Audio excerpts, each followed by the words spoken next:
Sud Radio, les vraies voix de l'emploi. Et ce soir, on va parler emploi avec Philippe David. Ça va, mon Philippe? Ça va très bien, et vous? Oui, ça va bien. On veut bien entendu parler des territoires zéro chômeur de longue durée. C'est une expérimentation qui va fêter ses 9 ans le 5 octobre prochain. C'est une idée d'ATD Quart Monde qui date de 2011.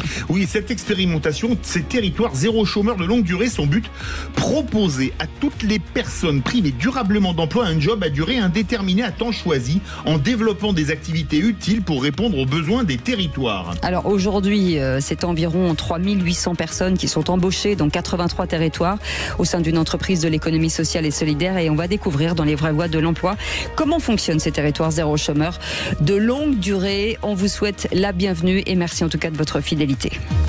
Les vraies voix Sud Radio. Et Guillaume Guéguen est avec nous, directeur de l'EB, la fourmilière du Grand Parc à Bordeaux. Bonsoir, merci d'être avec nous. Bonsoir, avec plaisir. Alors c'est intéressant pour nous de revenir sur cette expérimentation qui va fêter, donc on le disait, ses 9 ans, une idée d'ATD Quart Monde qui aujourd'hui porte ses fruits, puisque c'est une activité qui finalement, on se rend compte que c'était très efficace. Quelles activités aujourd'hui vous portez à Bordeaux ? Alors sur Bordeaux, on porte 2 entreprises à but d'emploi. D'une part, sur la première entreprise à but d'emploi, la Fourmilière, on porte 3 pôles d'activité, un pôle d'activité de service au territoire, plutôt destiné notamment au service aux habitants avec de l'aide aux démarches administratives, la lutte contre l'isolement des aînés, et des services qu'on propose pour faciliter le quotidien des habitants et des structures qui sont sur le quartier du Grand Parc. Un pôle dédié à un projet de ferme urbaine et un pôle dédié à l'économie circulaire, donc réparation et réemploi de matériaux, textiles, bois et plastique. Ça veut dire que c'est quel type d'expertise, de métier ? Alors les métiers sont assez variés. Ouais. Par exemple, sur la ferme urbaine, on a autant des ouvriers agricoles que des vendeurs pour la boutique, que des animateurs pour la partie pédagogie et sensibilisation des publics, donc public scolaire, public vulnérable, habitants. Donc les métiers sont assez variés. On est également... Et les fonctions support. Pardon. On a calé, je crois, Denis Prost. Vous nous entendez, Denis Prost, vice-président de l'association de territoires zéro chômeur de longue durée? Oui, je vous entends très bien. Bienvenue dans les vraies voies de l'emploi de Sud Radio. Alors, on va revenir un peu à la genèse. Comment est né ce projet? On l'a résumé succinctement avec Cécile dans l'introduction. Comment est né ce projet? Alors le projet, il est né à ATD Quart Monde du constat qu'il y avait des personnes qui restaient durablement en dehors d'emploi et que l'économie ne produisait pas assez d'emplois pour tout le monde. Donc en gros, on va dire qu'il y a une offre d'emploi pour 10 personnes privées durablement d'emploi, donc des personnes qui sont privées d'emploi depuis 1 an.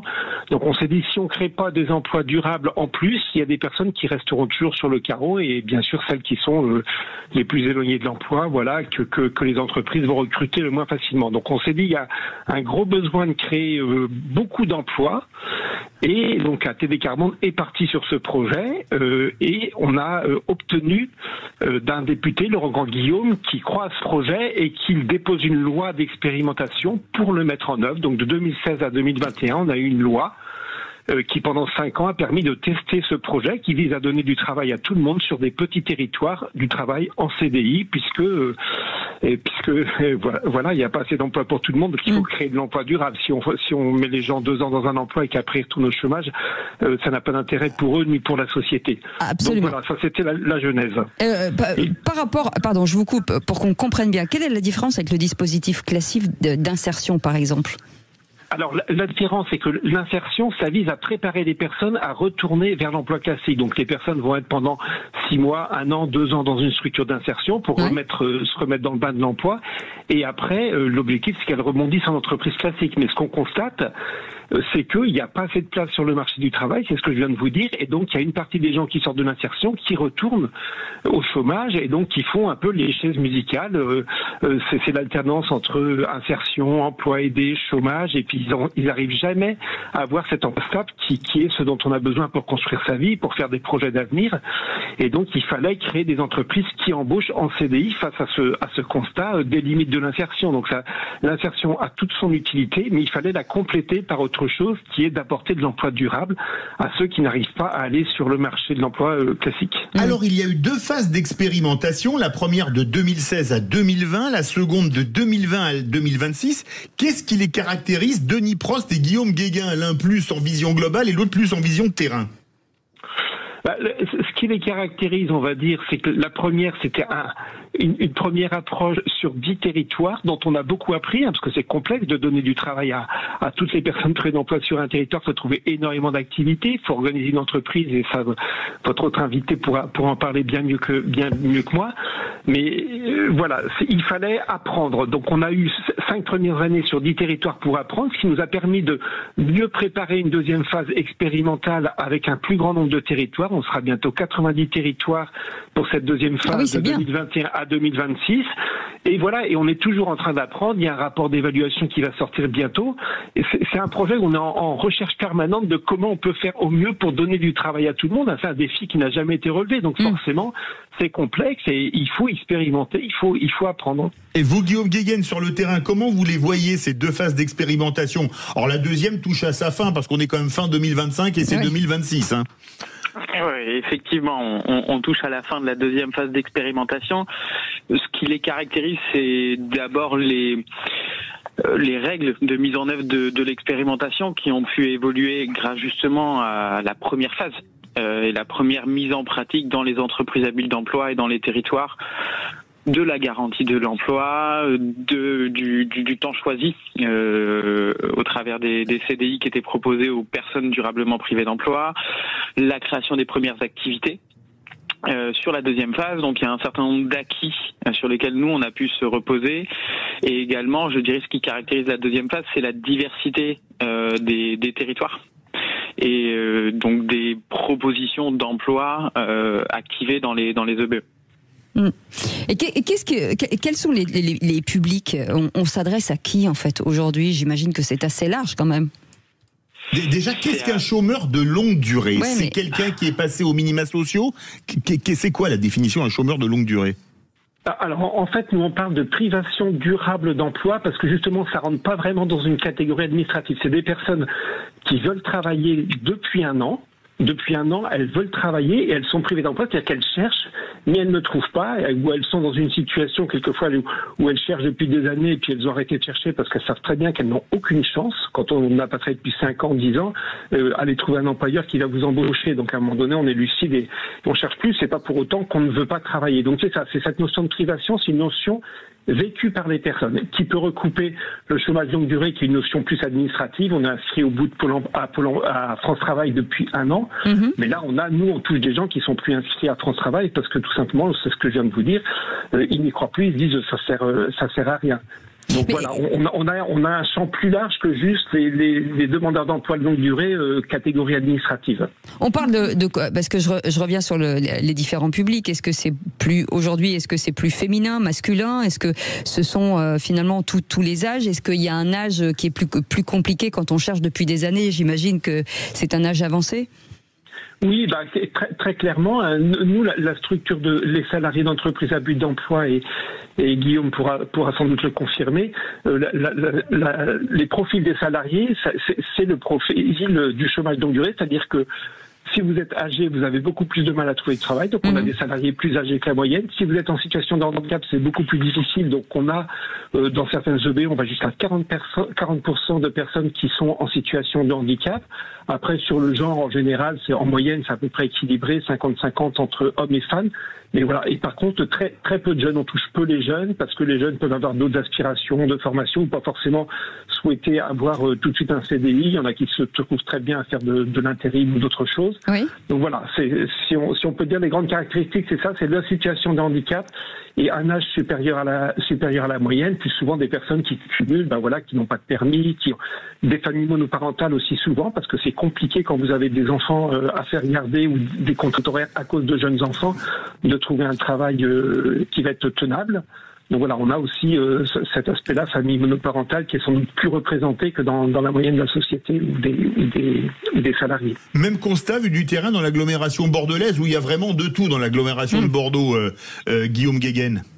Alors, même constat, moi j'appuierais sur la diversité des territoires et donc des spécificités dans chacune des expérimentations, sachant qu'en plus les territoires ont des échelles variables. D'un quartier politique de la ville à une communauté de communes, donc on a des diversités qui représentent le corps social du territoire sur lequel on est. Aujourd'hui, nous, si on devait résumer à grands traits les profils des publics que l'on a, on va avoir deux types de profils, je dirais, sans vouloir mettre tout le monde dans des cases, mais Bien on sûr. a Évidemment. les mères et pères, même si ce sont quand même beaucoup plus souvent des mères, chefs de famille monoparentales, qui font face à des contraintes de gestion de temps, de garde d'enfants, souvent de mobilité. Ça, c'est vrai à la fois sur du très urbain comme du rural, et parfois des problématiques liées à un manque de qualification professionnelle. Donc là, on sait qu'on peut travailler aussi vers des sorties potentiellement. Et ensuite, je rejoins ce que disait Monsieur Prost tout à l'heure, on a une part assez importante de public de plus de 55 ans, plutôt de plus de 55 ans, en fin de carrière professionnelle, avec malheureusement souvent également une obligation d'emploi en tant que travailleur handicapé. Oui. Et pour lesquels, effectivement, on sait qu'une sortie vers de l'emploi classique est beaucoup plus complexe. D'où l'utilité de pouvoir proposer des CDI dans nos structures. Allez, vous restez avec nous, on fait une petite pause, on reviendra dans un instant et on posera la question, quel est le rôle finalement autour de vous des élus, parce que j'imagine qu'il y a quand même, espérons, une émulation dans les territoires. On en parle dans un instant, à tout de suite. Sud Radio, votre avis fait la différence. Oui, bonjour Sud Radio, merci de votre émission de donner la parole aux territoires sur les campagnes. Sud Radio, parlons vrai. Sud Radio, les vraies voix de l'emploi. Et les vraies voix de l'emploi ce soir où on parle de cette... vous connaissez certainement les territoires zéro chômeur de longue durée. C'est une expérimentation qui va fêter ses 9 ans le 5 octobre prochain sur cette idée d'ATD Quart-Monde qui date depuis de 2011. Une expérimentation qui aujourd'hui porte ses fruits. On en parle avec Denis Prost qui est membre d'ATD Quart-Monde et vice-président de l'association Territoire zéro chômeur de longue durée, et Guillaume Guéguen, directeur de l'EB de Bordeaux, la fourmilière au Grand Parc. Alors, j'avais envie de vous poser cette question aujourd'hui, puisque vous êtes installé un petit peu partout dans les territoires. Est-ce qu'il y a une émulation des élus sur place? Est-ce que vous sentez soutenu? Est-ce que il faudrait davantage, en tout cas, de courage peut-être politique des institutions et des locaux pour soutenir cet événement, en tout cas, ou cette opération qui dure depuis 11 ans? Alors, ce qu'il faut savoir sur ce projet, ce qui est très particulier, c'est que ça part de la volonté politique locale d'un élu. Donc, oui. Donc forcément, un projet comme ça ne peut pas exister sans une forte volonté locale des élus de le mettre en place sur leur territoire. Et ça, c'est vraiment une spécificité des politiques de l'emploi, parce qu'en général, les politiques de l'emploi sont administrées par l'État. Et là, en fait, on délègue, dans cette logique de territoire zéro chômeur de longue durée, on délègue l'initiative en matière d'emploi, de lutte contre le chômage, à l'élu local. Donc en fait, nos comités locaux, les comités qui pilotent les projets sur les territoires, sont présidés par le maire ou par le président de la communauté de communes, voilà, enfin l'élu local qui a voulu ce projet sur son territoire. Donc ça, c'est au niveau local. Et puis bien sûr, comme on a besoin d'une loi au niveau national, on a besoin aussi que des élus portent ce projet au niveau national, des parlementaires. On l'a eu pour la première loi avec Laurent Grandillot, qui maintenant est d'ailleurs président de l'association dont je suis vice-président, l'association Territoire zéro chômeur de longue durée. On l'a eu pour la deuxième loi avec des élus de la majorité qui ont aussi accepté de porter cette deuxième loi d'expérimentation. Et aujourd'hui, on a une nouvelle proposition de loi qui fait son chemin à l'Assemblée nationale, malgré les turbulences politiques, et qui devrait être votée, on l'espère, en première lecture au mois de décembre de cette année. Est-ce qu'il y a des territoires sur lesquels vous aimeriez que les élus aujourd'hui s'engagent auprès de vous ? Je dirais tous les territoires. Là, on va arriver dans une troisième phase avec cette loi qui va pérenniser le projet. Donc, on sera plus dans l'expérimentation à partir de 2026. Et bien sûr, on souhaite que tous ceux qui ont à cœur de donner de l'emploi aux citoyens, parce que je pense que les élus locaux voient à quel point c'est une souffrance et ça détruit, moi je dirais, les vies humaines, le fait d'être au chômage. Donc, il y a beaucoup d'élus locaux qui perçoivent ça et qui ont là, avec Territoire zéro chômeur de longue durée, un formidable levier pour apporter à leurs concitoyens citoyens des solutions par rapport à leur manque d'emploi. Donc voilà, on souhaite qu'un maximum d'élus s'engagent. Il y aura la possibilité, à partir de 2026, de développer sur beaucoup plus de territoires. Donc j'ai envie de dire aux élus, allez-y, engagez-vous. Vous cette chance. Engagez-vous, rengagez-vous, qui disait. Voilà. Guillaume Guéguen, vous êtes directeur de l'EBE de Bordeaux, l'entreprise à but d'emploi. Donc il y a aujourd'hui 83 territoires habilités. Vous êtes à Bordeaux et Mérignac. Comment ça a été sélectionné votre territoire ? Alors nous on est à Bordeaux uniquement, sur un territoire donc assez réduit, puisqu'on est sur un quartier politique de la ville, alors qui comprend quand même 10 000 habitants, hein, c'est pas anecdotique. On a été choisi en fait par l'initiative et la construction du projet.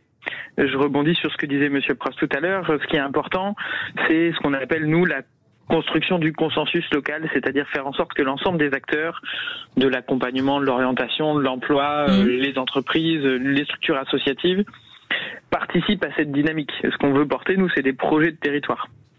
Et une fois qu'on a réussi à poser les ingrédients, on passe devant une commission avec avis du ministère, des représentants du fonds d'expérimentation. Et en fait, on est autorisé, habilité à porter l'expérimentation. D'accord. Est-ce qu'il y a une forte adhésion des habitants de quartier ? Est-ce que vous sentez quand même qu'il y a une émulation et que ça commence à prendre réellement ? Bah oui, elle est importante parce que même si elle prend du temps, alors moi je vais parler pour le cas du quartier du Grand Parc à Bordeaux, mais on a une certaine désillusion chez les publics aussi, qui fait que quand on vient avec une promesse et un projet, il faut du temps pour que les gens y croient vraiment. Et ensuite, ce qu'on propose nous, c'est ce qu'on appelle des activités utiles pour le territoire. Donc là, en l'occurrence, je vous parlais tout à l'heure des activités de service qu'on propose pour les habitants, de l'aide aux démarches administratives, de la lutte contre l'isolement des aînés, du petit bricolage, de l'aide au portage de courses. Là, on intervient par exemple parce qu'il y a des réparations d'ascenseurs, donc on aide à porter des courses, des petites choses du quotidien. Donc oui, il y a cette émulation parce que on s'attache à répondre à un besoin local, un besoin social utile. Et on propose un emploi adapté en essayant de travailler sur les souhaits, les compétences et les appétences des personnes. Donc oui, forcément, on coche plein de cases qui sont intéressantes pour les personnes. Ça veut dire vous construisez un poste idéal, sur mesure pour quelqu'un éloigné de l'emploi ? Alors on essaie. Il y a la théorie, l'idée du projet, vers laquelle on doit tendre, donc essayer de s'appuyer sur les appétences, les compétences des personnes, et ensuite il y a les activités qui sont utiles et non concurrentes. Je vais prendre le cas de Bordeaux, évidemment. On a un écosystème d'entreprises et on parlait tout à l'heure des structures d'insertion qui est assez développé. Donc on analyse de manière très fine les activités qui ne risqueraient pas de détruire des emplois dans ces structures-là. Donc on avance avec deux pieds. Et on essaye, d'aller vers des projets qui redonnent du sens aussi au travail pour les gens. Denis Prost, vous lancez également des projets émergents. Qu'est-ce que c'est que les projets émergents ? Ce qu'on appelle les projets émergents, c'est des territoires qui se préparent à expérimenter. Parce qu'en fait, il faut 2-3 ans, même certains territoires ont même mis plus de temps que ça, pour vraiment préparer le territoire avant de pouvoir ouvrir une ou plusieurs entreprises à but d'emploi. Guillaume l'a très bien dit, c'est ce consensus qu'il faut construire. Parce que quand vous êtes sur un territoire de taille limitée et qu'il faut faire travailler plusieurs dizaines ou centaines de personnes et trouver du travail utile pour chacun, il faut que tout le monde joue le jeu sur le territoire, que tout le monde embarque et que tous ceux qui peuvent apporter du travail à cette entreprise à but d'emploi le fassent. Donc ça veut dire qu'il faut qu'il y ait cette mobilisation générale pour l'emploi au niveau local. Et puis il faut aussi contacter toutes les personnes privées durablement d'emploi. Il y en a, si on ne fait pas du porte-à-porte, si on ne va pas au-devant d'elles, elles ne viendront pas parce que c'est des gens qui ont perdu confiance en eux, qui pensent que le boulot c'est foutu pour eux, tout en voulant travailler. Donc il y a tout un travail à faire en amont, et ça prend énormément de temps. C'est les personnes, pour qu'elles embarquent dans le projet, il faut les convaincre une par une, donc, et que ce soit les chefs d'entreprise, que ce soit les personnes privées d'emploi, que ce soit les élus, les associations. Donc quand on fait ce travail, moi je l'ai fait pendant 7 ans sur un territoire en Bretagne, c'est un travail, c'est un travail de fourmi quand on parle de fourmilière. C'est ça. C'est vraiment un travail de fourmi, mais qui est très payant, parce qu'une fois que vous avez des gens qui y croient et qui portent le truc, bah là, ça donne du baume au cœur, exactement.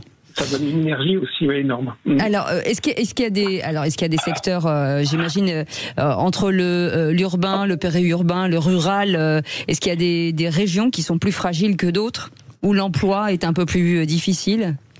Ah oui, on a vraiment tous les contextes. On peut avoir des territoires zéro chômeur dans des environnements relativement riches économiquement, mais où que vous soyez, de toute façon, il y a des personnes qui sont privées durablement d'emploi, même sur des territoires qui paraissent riches. Il y a des gens qui, pour toutes les raisons qu'on a dit, n'accèdent pas à l'emploi. Donc des territoires zéro chômeur de longue durée, il en faut partout, mais vous avez effectivement des territoires plus riches où justement l'équilibre économique de l'entreprise va être plus facile à construire parce qu'on a des clients qui ont plus de pouvoir d'achat, que ce soit ou plus d'entreprises qui peuvent acheter des services à l'EBE.